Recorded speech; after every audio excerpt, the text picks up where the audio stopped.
সারাদিনে আর কোনো আমল করতে পারি আর না পারি, এই আমলটা সজ্ঞানে বিশেষ কোন বিপদ আপদ মুসিবত না হলে আমি আলহামদুলিল্লাহ এই আমলটা কখনো ছাড়ি না, প্রতিদিন করে আলহামদুলিল্লাহ। আজকেও শুরুতেও এই আমলটা আমি করে নিয়েছি। এই আমলটা আমরা অনেকে জীবনে আজকে প্রথম শুনেছি। আল্লাহ নবী সাল্লাল্লাহু আলাইহি সাল্লাম যে বলেছেন, সকালে পড়লে সারাদিন, সন্ধ্যা পড়লে সারা রাত, রাতে শোয়ার সময় পড়লে, বিশেষ করে রাতে মানুষ ঘুমন্ত অবস্থায় নানা রকমের ক্ষয়ক্ষতির আশঙ্কা থাকে, এই সব ধরনের ক্ষয়ক্ষতি থেকে আল্লাহর নিরাপত্তা এসে চলে আসে। আল্লাহ তার হেফাজতের জিম্মাদারি নিয়ে নেন, দায়িত্বশীল হয়ে যান, সবকিছু থেকে যথেষ্ট, সবকিছু থেকে আল্লাহ তাআলা তাকে নিরাপদ করে দেন। এই বিশ্বাস, এই ইয়াকিন নবী সাল্লাল্লাহু আলাইহি ওয়াসাল্লামের কথার প্রতি আমাদের আছে না নাই?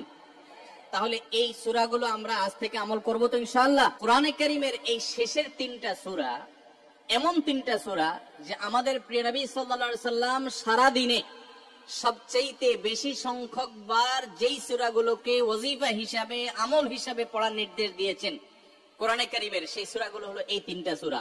এই 3টা সূরা দিনে এবং রাতে যত বেশি সংখ্যক বার পাঠ করতে হয়, অন্য কোন সূরা, এমনকি অন্য কোন দোয়া এত বেশি সংখ্যক বার পাঠের নির্দেশ কোরআনে অথবা হাদিসে কোথাও দেওয়া হয় নাই। তাহলে এই 3টা সূরার মর্যাদা, এর কি মর্তবা, এর কি বৈশিষ্ট্য, এর কি মাহাত্ম্য আছে সেটা বুঝবার জন্য আর কিছুর প্রয়োজন নাই। এই একটি কথা যথেষ্ট যে দিন এবং রাত 24 ঘন্টার ভেতরে কোরআনে কারীমের এই শেষ 3টা সূরা, সূরা ইখলাস, সূরা ফালাক, সূরা নাস, এগুলোকে যত বেশি সংখ্যক বার নবী সাল্লাল্লাহু আলাইহি ওয়াসাল্লাম পড়ার নির্দেশ দিয়েছেন, তিনি নিজে পাঠ করতেন, এত বেশি সংখ্যক বার অন্য আর কোন দোয়া, আর কোন সূরা, আর কোন আয়াত, আর কোন কিছু পাঠ করার নির্দেশ আমাদেরকে কোরআন হাদিস দেয় নাই। এখান থেকে এই 3টার সূরা যে আল্লাহর কাছে কত গুরুত্বপূর্ণ, নবী সাল্লাল্লাহু আলাইহি ওয়াসাল্লামের কাছে কত গুরুত্বপূর্ণ, যে রিপিটেডলি এত বেশি সংখ্যক বার পাঠ করার নির্দেশ দেওয়া হয়েছে, এটা পরিষ্কার ভাবে বোঝা যায় কি যায় না বলেন? সময় তো ভাইরা আমার, সূরা ইখলাস, সূরা ফালাক, সূরা নাস, এই 3 সূরা দিন এবং রাত সব মিলিয়ে আমাদের প্রিয় নবী সাল্লাল্লাহু আলাইহি ওয়াসাল্লাম 3 জায়গায় তিনি 3 সময় এই সূরাগুলো পাঠ করতেন। একটা হলো সকাল এবং সন্ধ্যায়, সকাল এবং সন্ধ্যায় নবী করিম সাল্লাল্লাহু আলাইহি ওয়াসাল্লাম 3 কুল পড়তেন। এটাকে সংক্ষেপে বলা হয় 3 কুল। যেহেতু 3 সূরা শুরুতে কুল শব্দটা আছে, এজন্য সংক্ষেপে বলা হয় 3 কুল।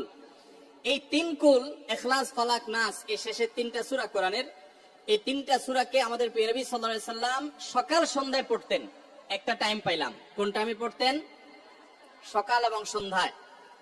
সকাল এবং সন্ধ্যার পাশাপাশি তিনি রাতে ঘুমানোর আগে আবার পড়তেন। তাহলে 2টা টাইম পাইলাম। আরেকটা টাইম হলো 5 ওয়াক্ত নামাজের পরেও তিনি পাঠ করতেন। তাহলে কয় টাইম হলো? 3 টাইম। 3 কুল পড়তে হয় প্রতিদিন রাত, পুরা 24 ঘন্টার মধ্যে কয় টাইম? 3 কুল 3 সময়ে পড়তে হয়। সকাল এবং সন্ধ্যা এবং রাত এই সময়গুলোতে পড়তে হয় প্রত্যেকটা 3 বার করে। 3 বার পড়লে কি লাভ হয়? নবী করিম সাল্লাল্লাহু আলাইহি ওয়াসাল্লামের পরিষ্কার হাদিস রয়েছে, যদি কেউ সকালে 3 কুল 3 বার করে পাঠ করে, সূরা ইখলাস 3 বার, সূরা ফালাক 3 বার, সূরা নাস 3 বার যদি কেউ পাঠ করে, সন্ধ্যার আগ পর্যন্ত সারা দিনের জন্য ওই পাঠকারী ব্যক্তি আল্লাহ তাআলার জিম্মায়, আল্লাহর হেফাজতে, আল্লাহর নিরাপত্তায় সে চলে যায়। যত প্রকার অনিষ্ট আছে, ক্ষতি আছে, দৃশ্যমান ক্ষতি, অদৃশ্যমান ক্ষতি, সব ধরনের ক্ষয়ক্ষতি থেকে এবং আকস্মিক বিপদ থেকে, মুসিবত থেকে আল্লাহ রাব্বুল আলামিন ওই ব্যক্তিকে হেফাজত করেন, যে ব্যক্তি ইয়াকিনের সাথে, ঈমানের সাথে, দৃঢ়তার সাথে আল্লাহ তাআলার কাছে প্রার্থনা করে এই সূরাটা সকালে 3 বার পাঠ করে। একইভাবে যে ব্যক্তি সন্ধ্যায় পাঠ করে, মাগরিবের আগে বা পরে, আসরের পর থেকে নিয়ে মাগরিবের আগে কিংবা ইশার আগ পর্যন্ত পুরো সময়ের ভিতরে যদি কেউ এই 3 কুল 3 বার পাঠ করে, তো সারা রাত জুড়ে ওই ব্যক্তি, এই পাঠকারী ব্যক্তি আল্লাহ রাব্বুল আলামিনের নিরাপত্তায় প্রবেশ করে যায়। একইভাবে আমাদের প্রিয় নবী সাল্লাল্লাহু আলাইহি ওয়াসাল্লাম প্রত্যেক 5 ওয়াক্ত নামাজের প্রত্যেক ওয়াক্তের পর এই 3 কুল পাঠ করতেন একবার। কয়বার? একবার সূরা ইখলাস, একবার সূরা ফালাক, আর একবার সূরা নাস। তাহলে মোট দিন এবং রাতে কয় জায়গায়, কয় টাইমে এই সূরাগুলো পাঠ করতে হয়? 3 টাইম। একটা হলো সকাল সন্ধ্যায়, আরেকটা হলো রাতে শোয়ার আগে, আরেকটা হলো 5 ওয়াক্ত নামাজের পাঁচ ওয়াক্ত নামাজের পরে একবার করে, একবার সূরা ইখলাস, একবার সূরা ফালাক, একবার সূরা নাস। ফজরের পরে আবার যোহরের পরে করে একবার সূরা ইখলাস, একবার সূরা ফালাক, একবার সূরা নাস। ফজরের পরে আবার যোহরের পরে, আবার আসরের পরে, আবার মাগরিবের পরে, আবার এশারের পরে। তাহলে দিন এবং রাত 24 ঘন্টায় এই তিন কুল কত বেশি গুরুত্বপূর্ণ হলে কোরআনের অন্য কোন সূরা, অন্য কোন আয়াত এত বেশি জায়গায়, এত বিভিন্ন জায়গায়, বিভিন্ন সময় নবী সাল্লাল্লাহু আলাইহি ওয়াসাল্লাম এত সংখ্যক বার আমাদেরকে পাঠের নির্দেশ দেন নাই। এখান থেকে বোঝা যায় এই সূরাগুলো কত গুরুত্বপূর্ণ, কত প্রয়োজনীয় এবং কত ফজিলত এবং মর্যাদাপূর্ণ। ভাইরা আমার, দিন এবং রাত 24 ঘন্টার ভিতরে 3 সময় এই সূরাগুলো মোট কতবার পাঠ করা হয়? আসুন আমরা হিসাব করি। সকাল, সন্ধ্যা এবং রাতে 3 বার করে যদি পাঠ করা হয় তাহলে কয়বার হলো? 9 বার করে। সকালে 3 বার, সন্ধ্যায় 3 বার, রাতে 3 বার, তাহলে মোট কয়বার হলো? 9 বার। আর 5 ওয়াক্ত নামাজের পরে 5 বার, কয়বার হলো? 9 আর 5 কত? 14। সূরা ইখলাস দিনে কয়বার পড়তে হয়? কমপক্ষে 14 বার পাঠ করা সুন্নাহ। সূরা ফালাক দিনে 14 বার পাঠ করা সুন্নাহ। সূরা নাস দিনে 14 বার পাঠ করা, এটা সুন্নাত নবী সাল্লাল্লাহু আলাইহি সাল্লামের। এই আমলটা আমরা অনেকে জীবনে আজকে প্রথম শুনেছি, অনেকে হয়তো আগে থেকে জানি। আমি এই ফজিলত এবং মর্যাদার কথা যে বললাম, আল্লাহ নবী সাল্লাল্লাহু আলাইহি সাল্লাম যে বলেছেন সকালে পড়লে সারা দিন, সন্ধ্যা পড়লে সারা রাত, রাতে শোয়ার সময় পড়লে, বিশেষ করে রাতে মানুষ ঘুমন্ত অবস্থায় নানা রকমের ক্ষয়ক্ষতির আশঙ্কা থাকে। এই সব ধরনের ক্ষয়ক্ষতি থেকে আল্লাহর নিরাপত্তা এসে চলে আসে। আল্লাহ তার হেফাজতের জিম্মাদারি নিয়ে নেন, দায়িত্বশীল হয়ে যান। সবকিছু থেকে যথেষ্ট, সবকিছু থেকে আল্লাহ তাআলা তাকে নিরাপদ করে দেন। এই বিশ্বাস, এই ইয়াকিন নবী সাল্লাল্লাহু আলাইহি ওয়াসাল্লামের কথার প্রতি আমাদের আছে না নাই? তাহলে এই সূরাগুলো আমরা আজ থেকে আমল করব তো ইনশাআল্লাহ। এই 3 কুল সকাল, সন্ধ্যায় এবং রাতে ঘুমানোর আগে এটা পাঠ করার একটা বিশেষ পদ্ধতি আছে। সেটা হলো নবী করিম সাল্লাল্লাহু আলাইহি ওয়াসাল্লাম শিক্ষা দিয়েছেন এই 3 কুল, সূরা ইখলাস 3 বার পড়বেন, সূরা ফালাক 3 বার পড়বেন, সূরা নাস 3 বার পড়বেন। পড়ে 2 হাতকে এরকম কোষ করবেন, এভাবে কোষ করবেন। কোষ করে এই কোষের মধ্যে ফু দিবেন। নিজের কোষের ভিতরে 3 বার পড়ে ফু দিয়ে এরপর সেটাকে পুরো শরীরের মধ্যে মুছে ফেলবেন। যেখানে যেখানে হাত নেওয়া সম্ভব হয়, শরীরের যতটুকু জায়গা হাত নেওয়া সম্ভব হয়, সামনে পেছনে চেষ্টা করে যতটুকু সম্ভব হয় ততটুকু মাসা করবেন, মুছবেন হাত দিয়ে।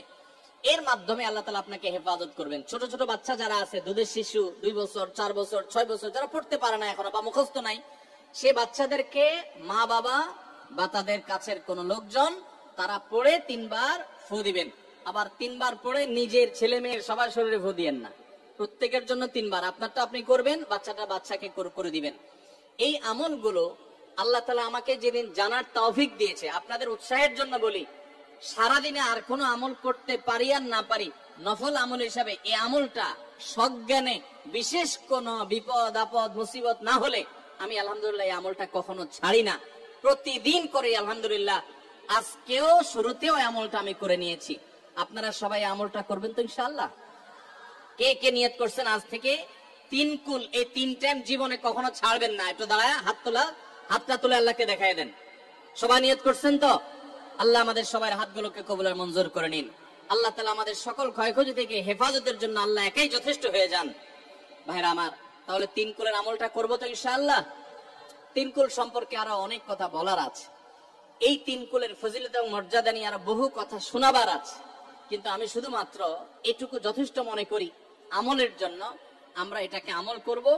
আমাদের সারা দিনে সারা রাতে কত রকমের বিপদ আপদের ভয় থাকে, আশঙ্কা থাকে।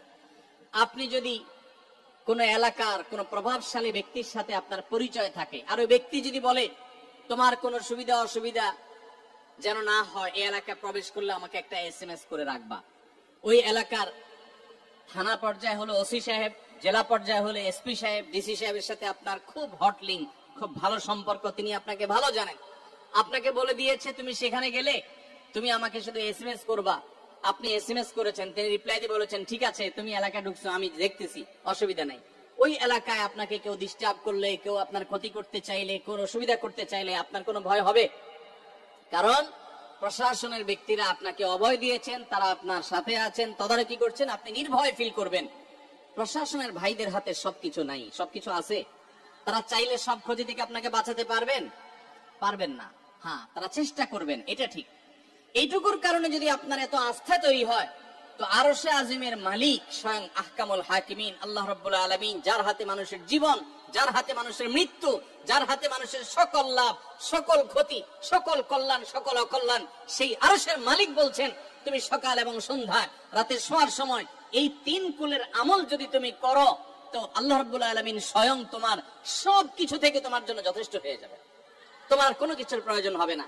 আল্লাহর কথার প্রতি যদি ইয়াকিন থাকে, নবী সাল্লাল্লাহু আলাইহি ওয়াসাল্লামের হাদিসের প্রতি যে বিশ্বাস থাকে যদি, তাহলে ইনশাআল্লাহ আজ থেকে আমরা কেউ, আমার পর্দা আলের মা বোনরা যারা শুনছেন, আমরা যারা শুনছি, আমরা কেউ এই আমলটা ছাড়বো না ইনশাআল্লাহ। সবাই আমল করবো তো ইনশাআল্লাহ। তাহলে 3 কুল 3 টাইমে দিনে মোট 14 বার এটা আমরা পড়বো। এখন পড়ার ক্ষেত্রে আবার একটা সমস্যা হলো, এই টাইপের আমলগুলো আমরা পড়ি খুব তাড়াহুড়া করে। যেমন সুবহানাল্লাহ 33 বার, আলহামদুলিল্লাহ 33 বার, 5 ওয়াক্ত নামাজের পরে আল্লাহু আকবার, আছে না নাই? এগুলো সাধারণত কিভাবে পড়ে মানুষ বলেন? আমরা তো সবাই এ রোগের রোগী। কিভাবে পড়ি আমরা বলেন? সুবহানাল্লাহ সুবহানাল্লাহ সুবহানাল্লাহ সুবহানাল্লাহ সুবহানাল্লাহ সুবহানাল্লাহ সুবহানাল্লাহ। আমি যদি এখন মেজো ভাইকে বলি, ভাই আল্লাহ আপনার ভালো রাখবে, ভালো করছেন ভাই, কি হয়েছেন? আমি তাড়াহুড়া করে কথা বলবো, উনি বলবে লোকটা কি মাথা কোনো সমস্যা হলো কিনা। কারণ আমি একটা মানুষের সাথে যখন কথা বলবো, এমনকি ওনার প্রশংসা, সুবহানাল্লাহ মানে আল্লাহর পবিত্রতা বর্ণনা করা, এটা আলহামদুলিল্লাহ মানে আল্লাহর প্রশংসা করা। তো আপনি আল্লাহর প্রশংসা, আল্লাহর গুণকীর্তন করতে গিয়ে যদি বলেন যে উনি খুব ভালো মানুষ, উনি এটা করে, উনি সেটা করে, আমি তাড়াহুড়া করে বলবো যে কি ব্যাপার ভাই, আপনারা কেউ দৌড়ায় নাকি? তো আপনি সুবহানাল্লাহ আলহামদুলিল্লাহ যদি তাড়াহুড়া করে পড়েন, তো এই সুবহানাল্লাহ আলহামদুলিল্লাহ যে মর্যাদা আপনার পাওয়ার কথা, তাড়াহুড়ার কারণে সেই মর্যাদা পাবেন না।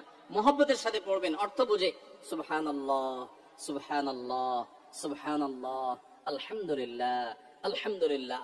কোয়ালিটি মেনটেন করবেন। দেখেন আমাদের মুসলমানদের, গোটা দুনিয়া জুড়ে মুসলমানদের একটা বড় ত্রুটি হলো যে আমরা আজকাল কোন কাজে, সেটা দুনিয়ার কাজ হোক আর আখিরাতের কাজ হোক, সব কাজেই আমরা তাড়াহুড়া করে কোয়ালিটিটা নষ্ট করে ফেলি, আমরা কোয়ালিটিটা ঠিক রাখি না। আমার আফসোস লাগে অমুসলিম প্রধান দেশগুলোতে যখন যাই বা তাদেরকে যখন দেখি যে তারা কাজের মধ্যে কোয়ালিটিটা ঠিক রাখে, যেটাই করে কোয়ালিটি ঠিক রাখে, অথচ এই নির্দেশ আমাদেরকে আমাদের রাসূল দিয়েছেন, ইন্নাল্লাহা ইউহিব্বু ইযা আমিলা আহাদুকুম আমালান আইয়াতকানাহু।